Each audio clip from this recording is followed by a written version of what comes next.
We think our lives are so complicated and so confused in the modern world, in the ancient world, and at any point in time, there are only these 6 things happening.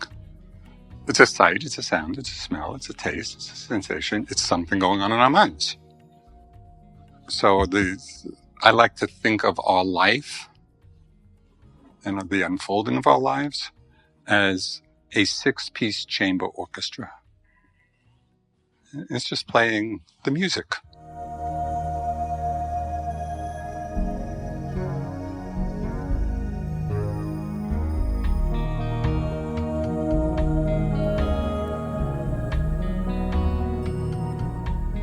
Welcome to the Joseph Goldstein Insight Hour. This podcast is an expression of our shared interest in self-discovery. Join Joseph as he shares his deep knowledge of the path of mindfulness. If you are interested in supporting this podcast, please go to BeHereNowNetwork.com/Joseph.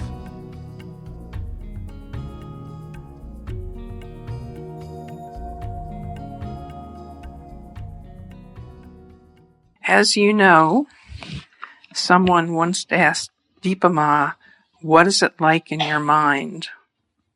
And she said something, yeah, you know where it's going. And she said something like mindfulness and compassion. After 50 years of practice, what is it like in your mind? What do we have to, quote unquote, look forward to? Do you feel you've experienced something to make you confident that there is such a thing as enlightenment? Sometimes I have doubts about plunging all the way in, the fear that this idea of enlightenment is not real. From your experience, or that of your teachers, can you share what would make us confident that there is such a thing as enlightenment, or even stages of enlightenment? One of the problems with multiple part questions is the third part pushes out the first. So what my mind is... Describe what your mind is like compared to Deepa Ma.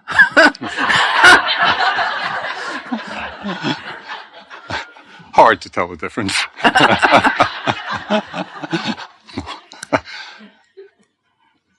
So there are a couple of things that come to mind just in the moment, and I think I've expressed this in a couple of the groups. But when I look back both to the early times of my practice and also over all the years of teaching, the way I most like to characterize the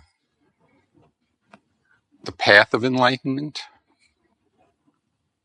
is as lightening up. That we just lighten up. We don't take ourselves quite so seriously. And I've really experienced that over these many years, both in how I approach my practice, having been through so many ups and downs, even up until now. It's not, as I said often, it's not like just a unidirectional path upwards, like up and down, and sometimes the mind is more concentrated and sometimes less. But whereas that used to be upsetting, or I would be concerned, or now it's just held very lightly. And also in the teaching, I don't know whether you experience or not, especially those of you who've been here in the early years, but I used to be more serious in the teaching. And just maybe it's age and maybe it's actually some progress along the path. But there's a lot more space, space to play and space to be relaxed and space to connect. So that's a major shift that I've just seen. And I think it's probably true of everybody, as they walk along the path. We just become less self-obsessed.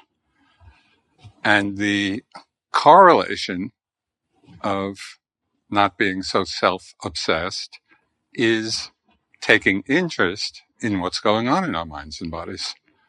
And so instead of having it all revolve around an I or me and how am I doing. And it's just an interest in what's going on in my mind. And again, I've said in some of the groups, one of the things that has helped me so much, over all these years, is when my mind is in some kind of disturbance or suffering about one thing or another, the suffering, the experience of dukkha really piques my interest. It's like if my mind is suffering, I'm really interested to understand why. And this is an expression of a teaching that for some people is hard to hear. So, and I think I mentioned in a group, I don't think I mentioned in the hall. Did I give you a trigger warning at all in the hall about a teaching? Okay, this and it'll just be interesting to see how it lands. But for me, it's powerful. So I was sitting with Sayadaw U Pandita, on retreat, and he's a very, really demanding teacher. And in one of the Dharma talks, he said something which just kind of made me sit up straight. He said, we are 100% responsible for our suffering. 100%. That's not to say that we're responsible for everything that happens to us, and lots of terrible things can happen. So it's not about that. But how our mind relates to what's happening, that's completely up to us. And we can either drown in it, we can be putting the blame on other people, we can do all kinds of things in relationship to the suffering that's in our minds. But that understanding that, no, we are 100% responsible for how our minds are holding whatever the circumstances of our lives are, and it is to acknowledge that sometimes the circumstances are really difficult and challenging, and sometimes the circumstances need addressing. So it's not about any of that. It's about how we are holding it in ourselves. And we can either hold it in a place of freedom, of understanding, of interest, of wanting to understand what our minds are doing, or not. So for me, that teaching is so powerful because it gives us agency. If we think that someone else is responsible for our suffering, we've turned over all the power. Then it's up to them whether we continue suffering or not. But when we take responsibility for that, it is empowering to understand that, because we can do something about that. So this is all part of how my mind tries to relate to things. Is there another part? Yeah. This is related. What was the most beneficial correction a teacher ever gave you about your practice? Or your understanding? There have been so many.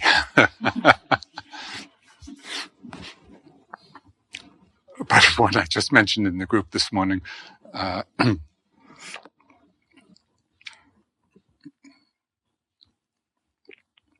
two come to mind as I'm thinking back. So the first one, on the surface of it, is not going to seem so profound, but it actually was really profound. I was practicing with Sayadaw Pandita in Nepal, and the conditions were terrible. Everything. I mean, the food wasn't good, and there were 5 of us kind of on a cement floor. We each had our little pads, and it was noisy, and our room was right next to the latrine. So it was just all the conditions for, talk about having the thought, what am I doing here? So I go into, and my mind was just complaining a lot to myself. So I go into Sayadaw and I tell him what's going on. And he said, be more mindful. And I thought, thanks a lot. Here I'm listing this whole litany of things that are wrong with this place. And all he's telling me is to be more mindful. However, I left the interview. I went out and did some walking. And well, this is a great teacher. He said, be more mindful. Why don't I try it? And so in the walking, I actually began to feel the movement and the touch much more closely. And this ties into a frame for practice that I think is useful for people to hold. That is, that we want to practice in a relaxed way, but not a casual way. And very often, we're practicing casually. It's a mind state that I call more or less mindful. We were kind of there. We're not kind of totally lost. We're there, kind of, but not closely there. Not really feeling whatever's going on closely and intimately, fully. It was amazing. Within a few steps of dropping into that level of attention, right, all of that mental proliferation completely fell away. And it was such an interesting, simple reminder, both of the power of mindfulness, and a real deep connection to what's happening at the moment. It can take us out of this, all of the mental restlessness and proliferation. And it's not hard to do. It's hard to remember to do. So that really was very useful. And to this day, when I feel my mind, whatever, it's getting a little caught up in this corrective, would be particularly valuable now. I don't know, did you notice? I'm sure you did notice the energy in the room. Yeah, understandably, but shh. And it just felt collectively we were getting disembodied. We can practice with that. This is the correct. We can actually be more mindful and deal with whatever we have to deal with. But are we in our bodies connected, or are we just, is the energy carrying us up and out? So it's a very powerful teaching, even though it's incredibly simple, just to be more mindful, but closely, and not with force. It's like, I know, it's just like with a feeling of intimacy with what's going on. So just everything can become an hour Dharma talk. So one time I was walking with my teacher Munindraji in Bodh Gaya, where I had been practicing in India. We were walking around the village, and he said something which at the time I just felt was really hokey. I didn't have any appreciation for it at all. He said, Joseph, I'm never lonely. I'm friends with the clouds. I'm friends with the grass. I'm friends with the trees. And I was young. I was like, in my early 20s. And it didn't really resonate. However, just as I've practiced over all these years, it is exactly true. When we're mindful in the way I was just describing, there is that intimacy of connection with the breath, with the step, with the sound, with the feeling of the air on the skin.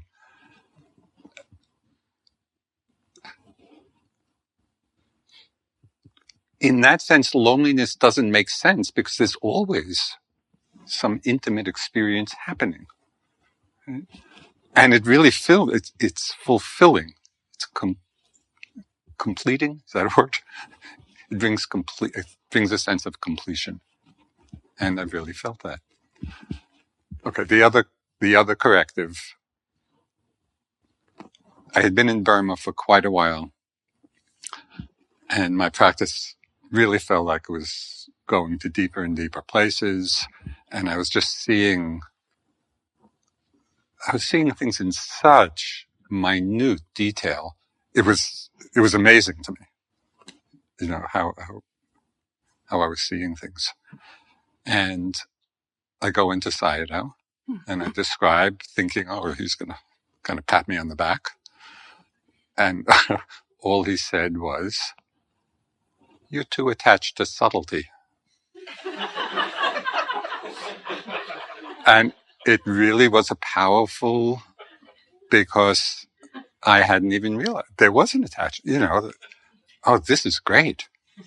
I'm just seeing so much.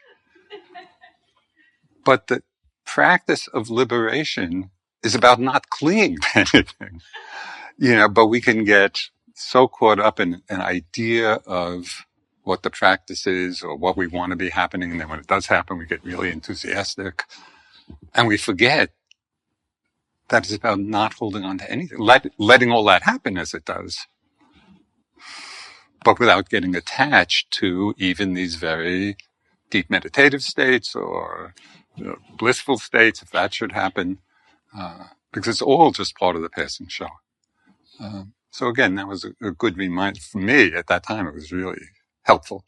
So then I could just settle back and not be so like that. And then, the practice continues to unfold.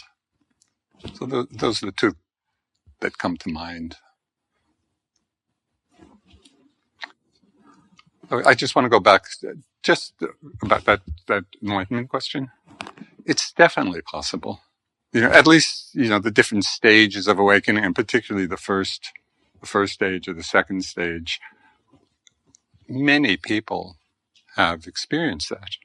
Many lay people who come to practice just like we have.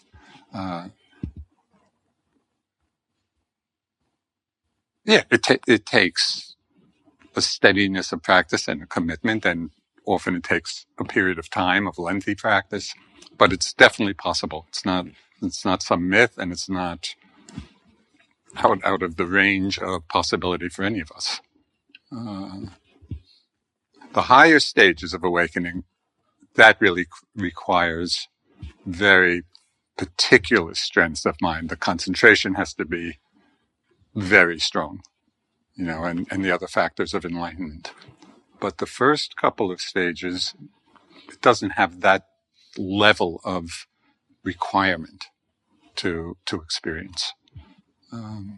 So I would really encourage you to hold that as a possibility. And the Buddha said that from that first stage of awakening, in this tradition, it's called stream entry. It's like we're entering the stream of enlightenment.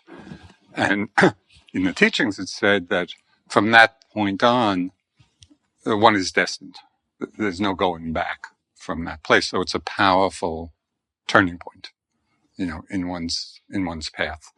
And I think it's beautiful to have that aspiration, and then letting things unfold as they do, and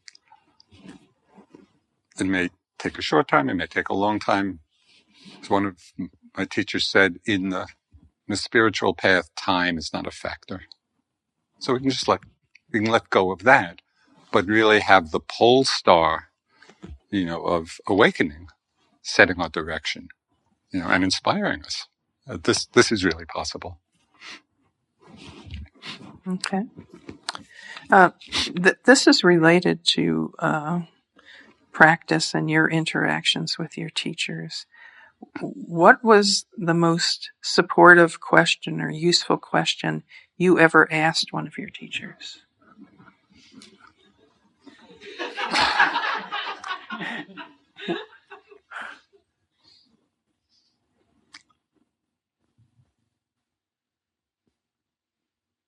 I can't remember yesterday.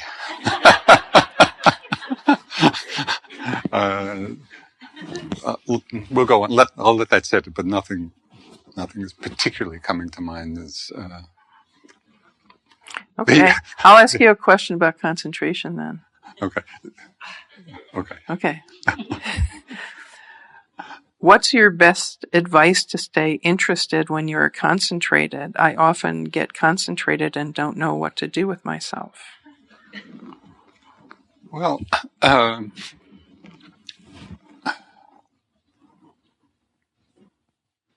think this is really, it points to something that I think is often overlooked, or not overlooked completely, but not emphasized as much.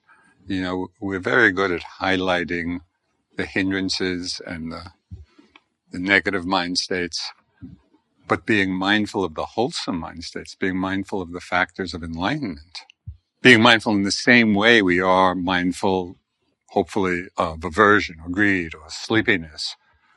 We can have that same quality of interested mindfulness when the mind is very still, when it's calm, when there's equanimity. And those states should be recognized and really experienced mindfully, so we know, oh, this is what calm is like. Right? Or concentration is like this. Or equanimity is like this. And occasionally, even though from the perspective of non-distractedness, it may not be necessary, but when the mind is concentrated, periodically just dropping in a note, concentration, or stillness, whatever the word best describes your experience, because the note would be a support for staying interested in the state. Now, I'm describing this in terms of the concentration that comes in the course of Vipassana practice. In terms of samadhi practices, concentration practices that we may be doing, leading to jhana and absorption in the very deep samadhi states. So reflection, that's not helpful for that. But in Vipassana, keeping that interest and the non-identification with it. And that's another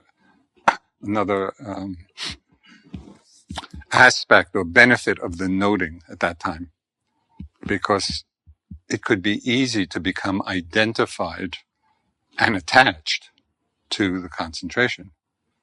And just by dropping in a note, we're acknowledging the state, but we're being mindful of it. And so I think that's a really helpful thing to do. Okay. If there's no self. This is the most frequent prefix of questions. There were many of these along this line. Self. If there's no self, and that this no self has no direct control over the elements of reality, what then is liberated and how? What are those countless beings we want to liberate, including ourselves, if we are just a clockwork succession of interactions between elements over which we have no direct control?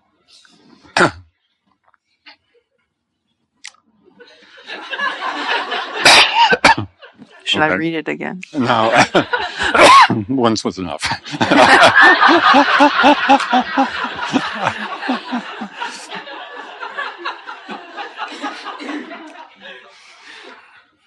A couple of things here. One, the Buddha expressed so simply what the path is about and what's really the underpinning of our whole practice. And he said that he teaches just one thing. He teaches suffering and the end of suffering. So that's what all of this is about. In the context of the Buddhist teachings and these teachings, that's what it's about. It's to see the suffering that arises in the mind, to understand its causes, and to see that we can do something about the causes if we understand.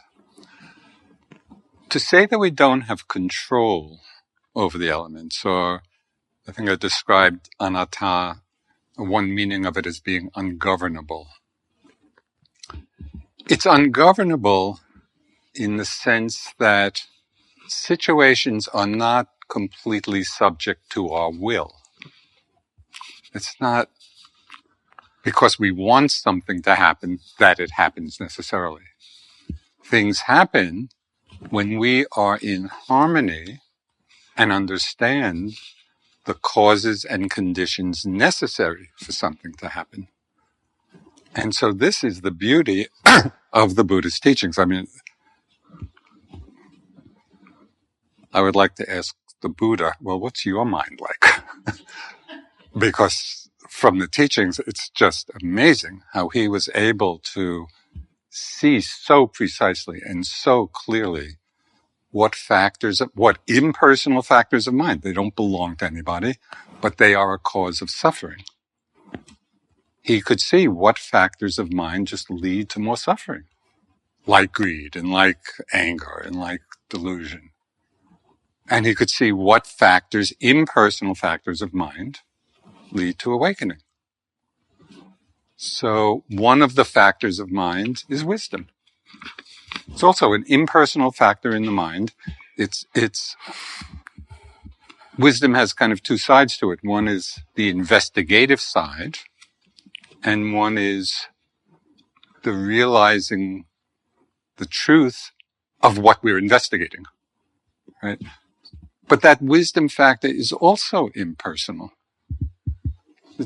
We don't have to claim it as I, we just have to understand, oh yeah, this factor, when it's developed, will lead to certain things. This factor, if it's strong, will lead to other things. So it's all working, and we can not control, but maybe a good word is guide. We can guide the unfolding, but again, it's not because we're willing it to be that way. It's the guidance can come from our understanding the conditions necessary for the outcome that we desire. So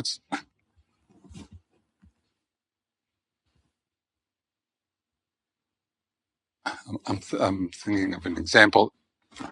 I don't know if it's an apt example for this question, but I'll put it out since I've been using it for the last 50 years. You go outside at night. You look up at the sky, clear sky. You know the constellation, the Big Dipper? Easy to see. Okay, so this is kind of a final exam for the retreat now. Is there really a Big Dipper up in the sky? No. Big Dipper is totally a concept. You know, we see a certain pattern, and we give a name to the pattern. The name is the Big Dipper. But it's just a pattern of stars. And the pattern is useful, because as I learned, you can use the Big Dipper to find the North Star. So if you're in the middle of the ocean and you need to navigate, look for the Big Dipper. However, there's no Big Dipper, right? But try going out at night and looking up and not seeing the Big Dipper. It's really hard because we are so conditioned to see in a certain way and to see the pattern. Now here's the punchline. When we realize that there's really no Big Dipper, that is just a concept, does anything at all change in the sky? No. The sky is just as it always was. It's just we're seeing it in a different way. We're no longer compartmentalizing, or separating out based on a concept, right? This group of stars from all the others. And so we're seeing in a much more complete and total way what's there. And what's there can be understood in terms of the laws of, science, physics and astronomy and whatever. Things are not happening randomly. Things are happening lawfully. We don't need the Big Dipper for us to understand that. Self is just like Big Dipper. It's not there in the first place. However, we create the concept because there is a pattern of mind-body elements, just like the pattern of stars. There is a pattern. So when we look in the mirror, there's Joseph. But not really. It's really just seeing, right? So we don't need the sense of self to experience how things have always been. When we realize selflessness, it's not getting rid of anything. It's not like we're getting rid of a self that was there. It's not there in the first place. We're just using the word self as a designation for the pattern. That's how the word is used when it's used with wisdom, and we can use that language, of I and you and me and other, and in certain situations, that's the level we're operating on, and that's totally fine. It'd be very awkward to start saying,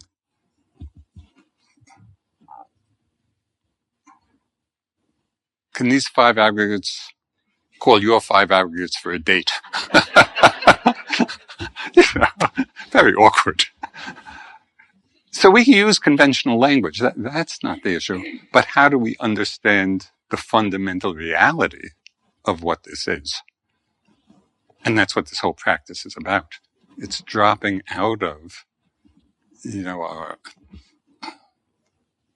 our delusion of thinking that the concept is the reality. Is this clear? We don't need the self is a useful concept, and it is just a designation for the pattern of mind-body elements that are unfolding lawfully. It's not chaotic and it's not arbitrary. It's following certain laws, which is why there is a pattern. And we can see that.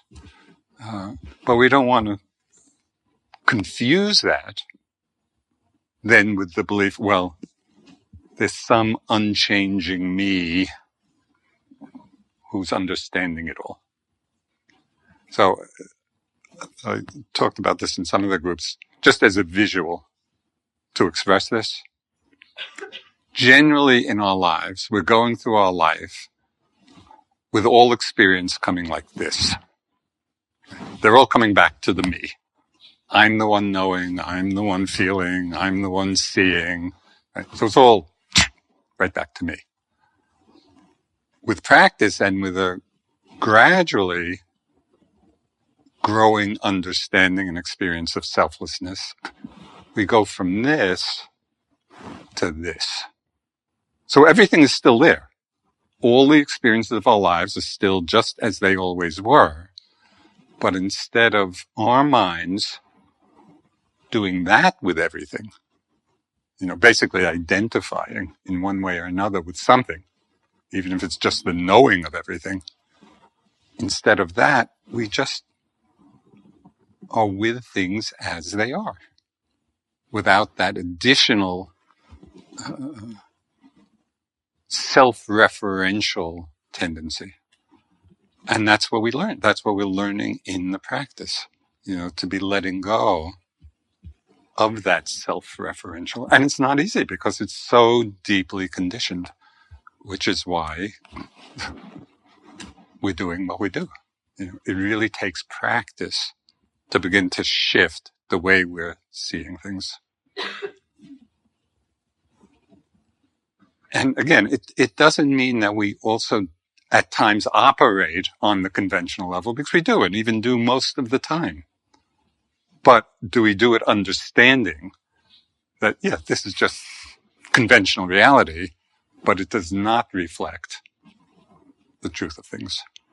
And it's only when,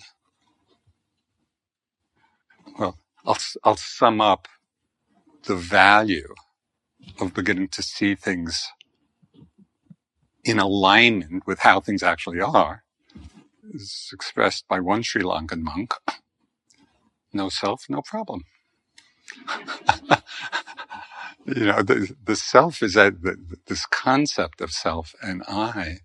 We have just loaded so much on it, and so much of our suffering comes from this deep, deep belief, that, oh yeah, there's a me, and the me who's, I don't know, just engaged in all kinds of things that cause problems. So it's really freeing. It's very liberating. Okay. Practicing in this manner is a profound privilege and seems fundamentally incompatible with modern life. Where am I wrong? In what ways is deep mindfulness practice compatible with modernity as experienced by many, particularly in the Western world? This is a very simple question. And the Buddha gave one discourse, which he called the All. And in this discourse, he described the totality of our experience in 6 phrases. That's pretty good. So what is the all of our experience? The eye in visible objects, the ear in sound, the nose in smell, the tongue in taste, the body in physical sensations, the mind and mind objects, thoughts, images, emotions. Is there anybody who experiences something other than one of those 6 things? The Buddha challenged me. He said, if you experience something other than that, please tell me. No, it's amazing. We think our lives are so complicated and so confused in the modern world, in the ancient world, and at any point in time, there are only these 6 things happening. It's a sight, it's a sound, it's a smell, it's a taste, it's a sensation, it's something going on in our minds. So I like to think of our life and of the unfolding of our lives as a 6-piece chamber orchestra. It's just playing the music of sights and sounds and smells and sensations and thoughts. And so can we appreciate the music? It's the same. It doesn't matter what the culture is, or it's universal, universal across cultures, across time. These are the elements, the basic elements of our experience. And practice is paying attention to that. It's just what you've been doing. It's being mindful of seeing, mindful of hearing, mindful of the sensation, mindfulness, of a thought or an emotion.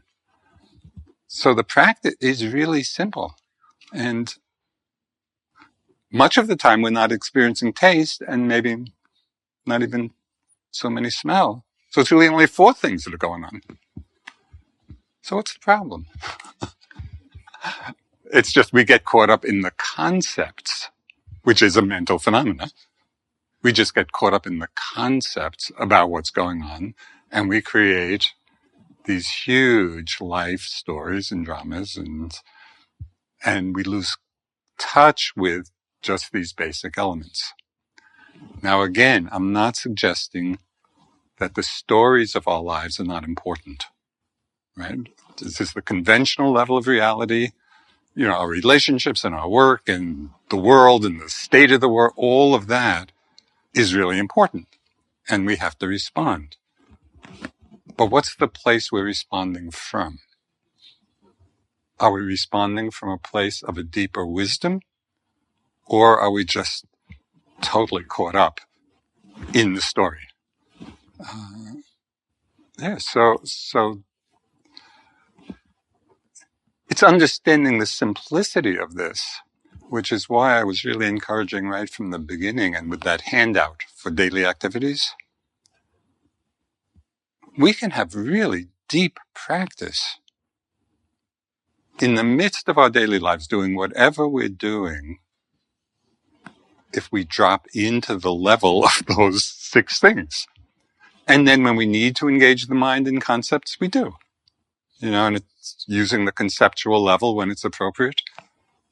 is appropriate. And we do that. As I was saying in one of the groups, you try to read a book mindfully, mindful in the sense that we're doing here, you can just start seeing black on white. The words are not going to have any meaning. So there are many times in our lives where we need to engage on the conceptual level. And that's totally fine.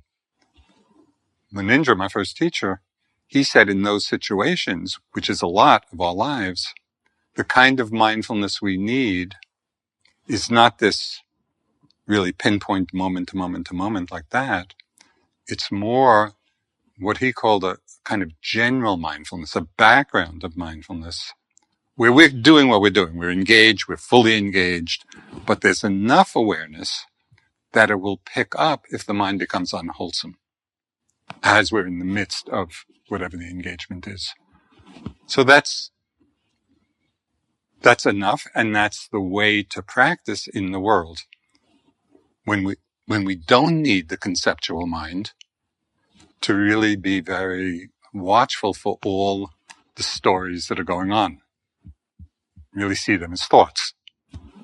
When we're engaged in a situation that does need the conceptual mind, then we enter into it and we use that faculty of mind, which is a lot. This is a big part of our lives. But can we keep that general mindfulness so we're not just totally subsumed by whatever the concepts are? So I think it doesn't have to do with this modern time or ancient time. It's the same practice. It's the same understanding. And we can do it.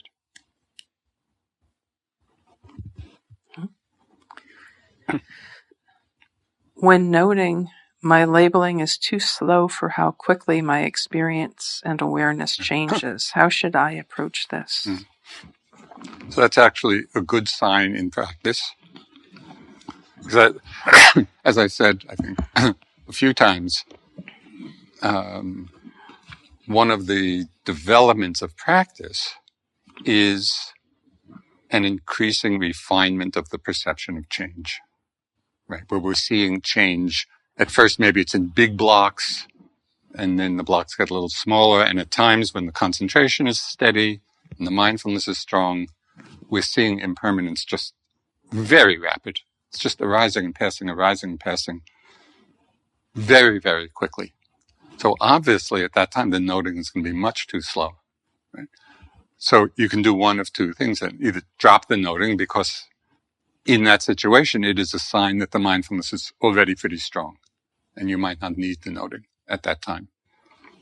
Or you could just drop in notes periodically, maybe every 10th thing or every 20th thing. You're going along, you're just with the flow and then drop in a note. And then a little drop in a note. So either way would be fine. But it's actually a good sign, when we're really seeing things change with that rapidity.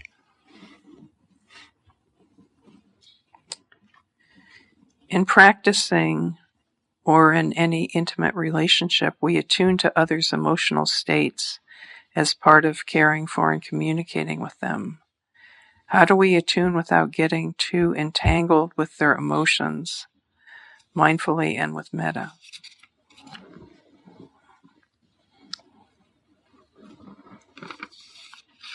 So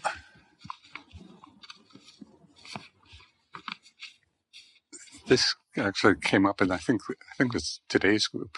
I was speaking about it.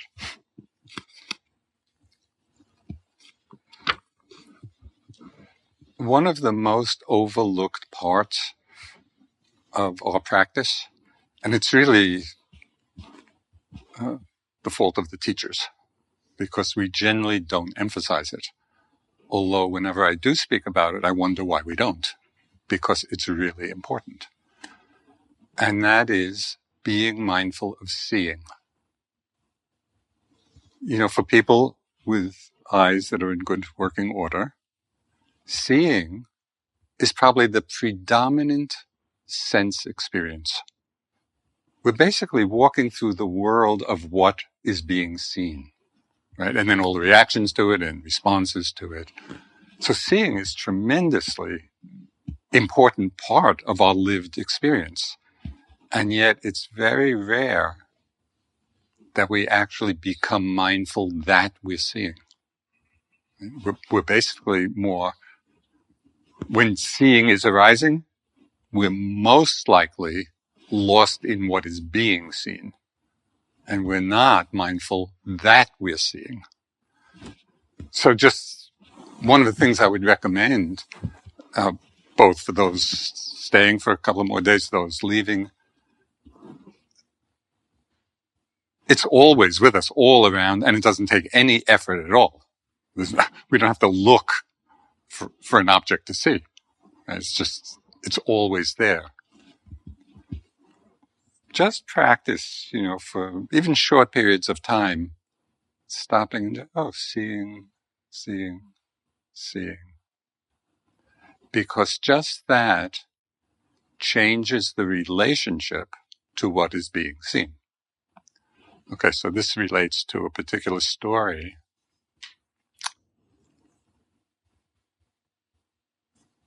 Years ago, in the very early years of teaching, there was one meditator who came often, who, for whatever reason, had the most abrasive personality.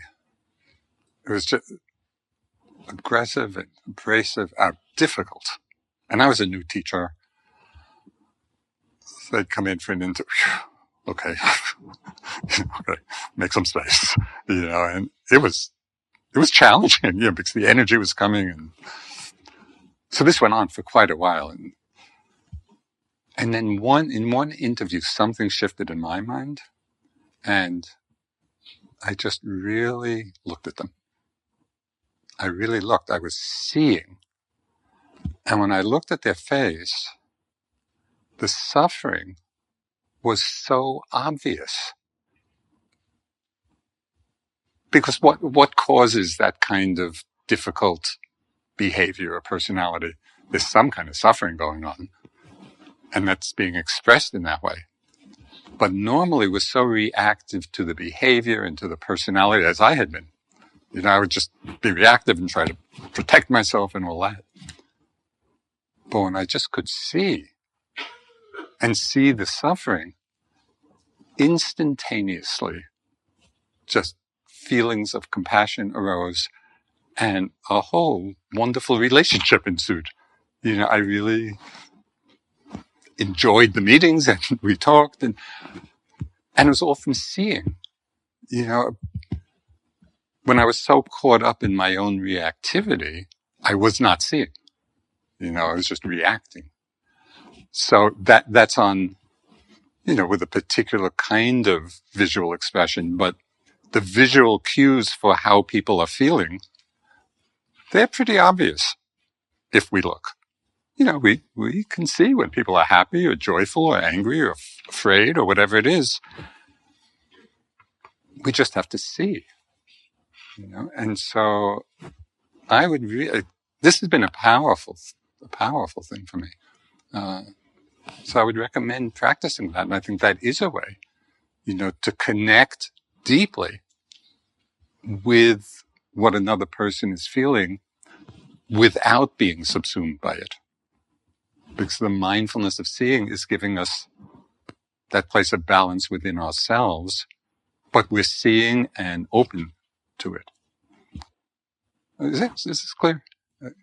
That was really a powerful moment for me, and to see what a rich, I don't know the right word, a rich possibility for compassion to arise, or love to arise, or whatever our emotional response is.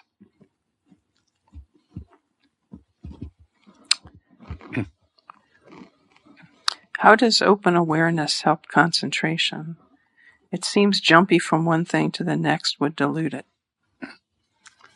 Okay. So when I was a kid, I lived up in the country, this really small town. But I had relatives who lived kind of in Jersey, suburbs. And my relatives lived next to a few blocks away from a busy highway. And I don't know why that should be fascinating, but coming from a small town, so I just used to like to go and watch all the traffic. This was before iPhones. In those days, that's what we did for entertainment.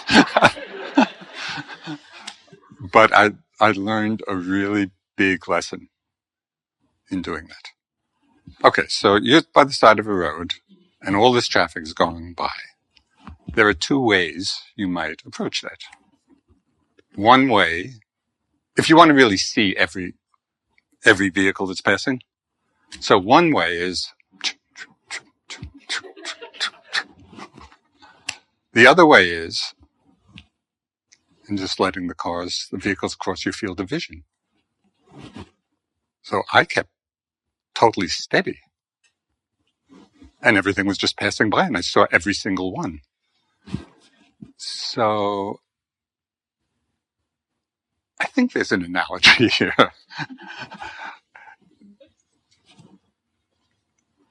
The continuity of mindfulness of changing objects.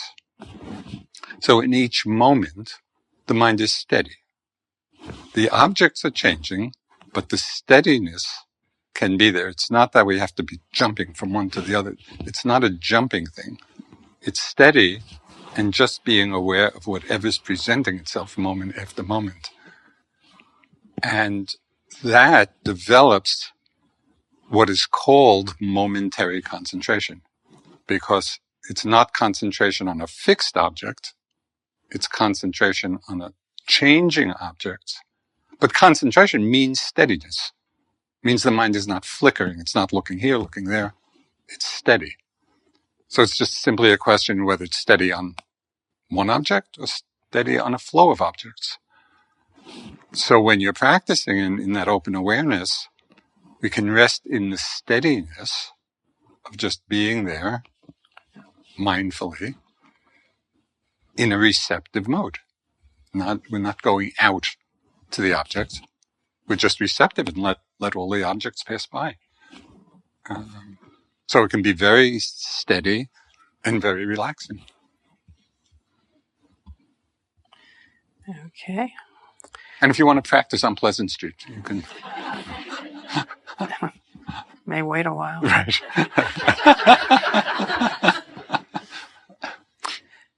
Being of the same generation as you, death is an ever-present reality, in not a bad way. Do you personally believe in karma and reincarnation?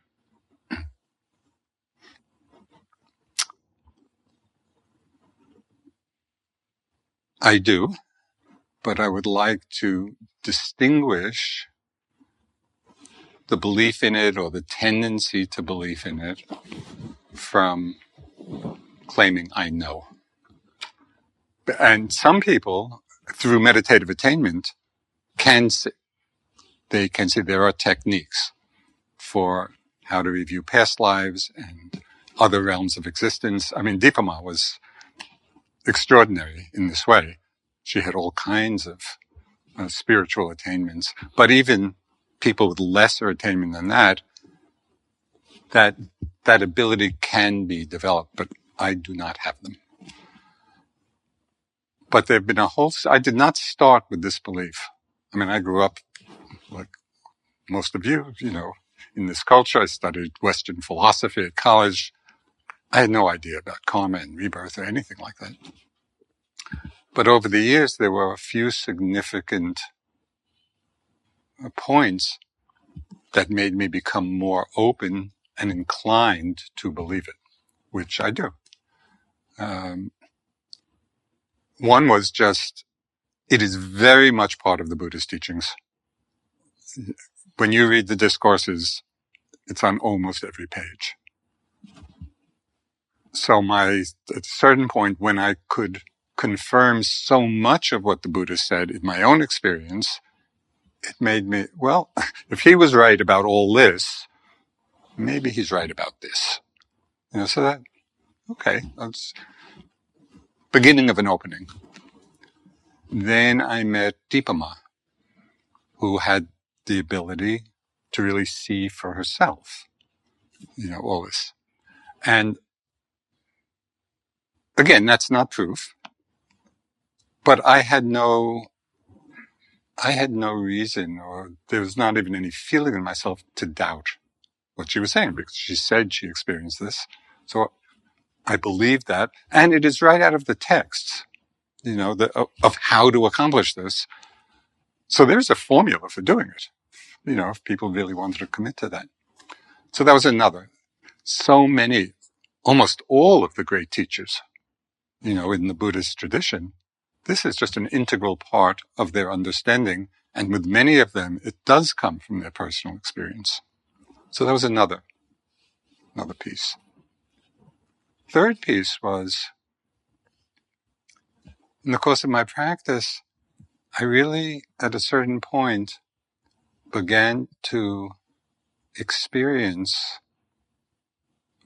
in a certain way, the immaterial nature of awareness, of consciousness. That it's not a material phenomenon. And so it's not really located anyplace, because location has to do with physical phenomena, material phenomena. And so just when I got a much more kind of expansive understanding of the nature of awareness, the nature of consciousness, and it not necessarily being tied to physical phenomena. It's a distinct phenomena. So that again opened my mind. Well, yeah, lots of things can be possible here. So it was kind of all these things, just little pieces that suddenly, led me, as I say, to this inclination to believe. And if it's not true, so what?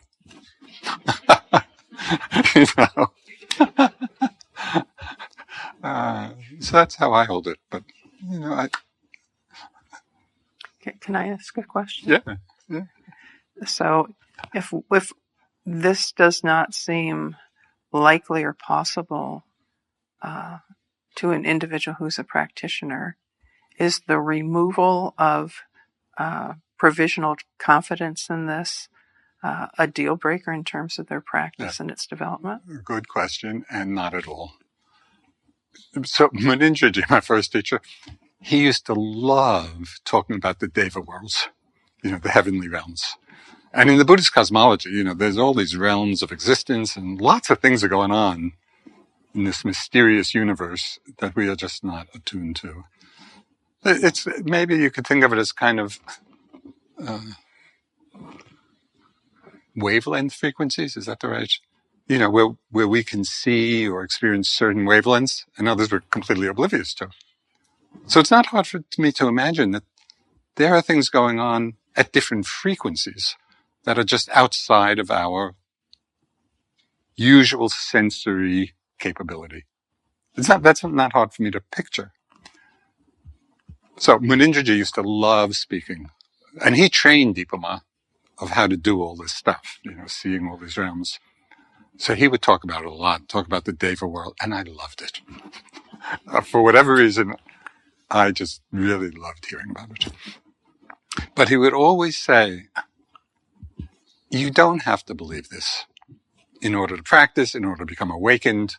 This is not a necessary component of enlightenment at all. So he would say, you don't have to believe it.